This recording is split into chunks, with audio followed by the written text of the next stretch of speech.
Bonjour à tous, Toys Mag et Fury Sanctuary vous proposent une revue à nouveau sur une SH Figuarts, la Iron Man Mark 43.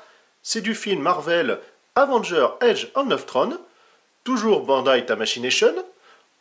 L'échelle tourne autour effectivement des 1/12e.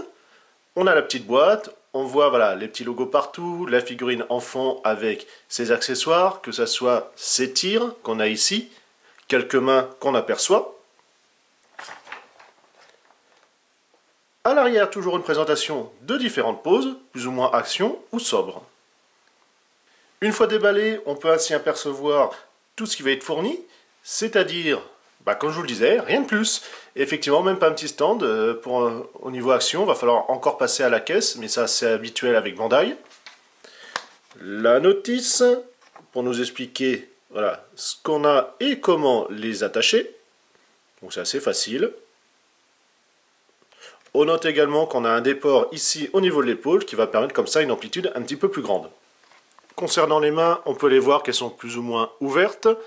De quoi attacher ou non une des attaques dedans, voilà, qui se fait la malle, c'est pas grave. Ou ici avec les phalanges tout simplement repliées.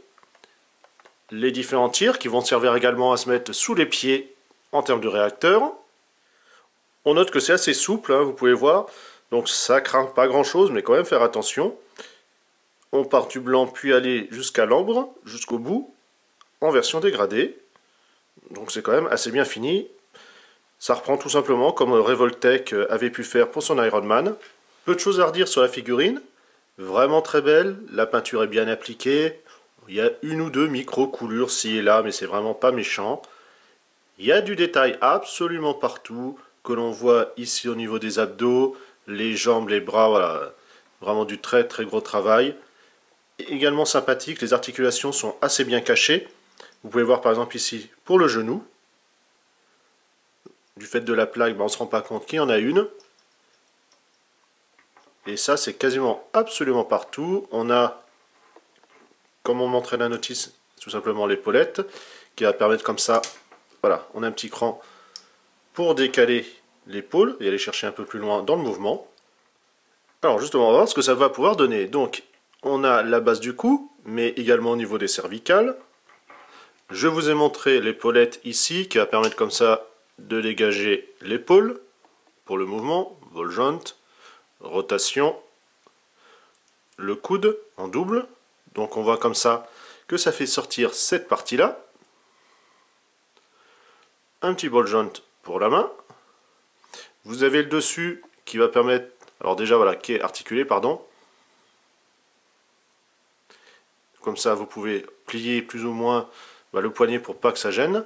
Et on va pouvoir enlever sur le dessus grâce au picot. Ainsi pour pouvoir changer la main et repositionner cette partie-là dessus. Il n'y a pas de petites économies. Le torse, ici pour le bassin. Donc tout bouge parfaitement, rien ne se tape et rien ne brinque-balle. On a les jambes, alors toujours sur leur système en triangle, si on peut dire. Donc pas de problème pour l'amplitude. Rotation pour la cuisse. Genou, même principe, double. Alors par contre c'est un petit peu lâche ici, vous pouvez voir sur la partie haute, le reste est bien tenu. Là, on reprend tout simplement, vous avez dû remarquer comme les misclos. C'est exactement le même principe. Et on a la pointe. À gauche, la Revoltech, à droite, celle qui nous concerne aujourd'hui, la SH Figuarts. Donc on peut voir qu'elle est un tout petit peu plus fine. Bon après, il y a aussi l'armure en elle-même qui diffère sur certains points. Donc voilà, on va dire ex aequo. Les détails, pareil, la peinture est aussi belle l'une que l'autre. Le gros changement vient forcément au niveau des articulations, mais quand on prend Revoltech, on sait justement que c'est leur système à eux, donc un petit peu disgracieux, contrairement à Bandai.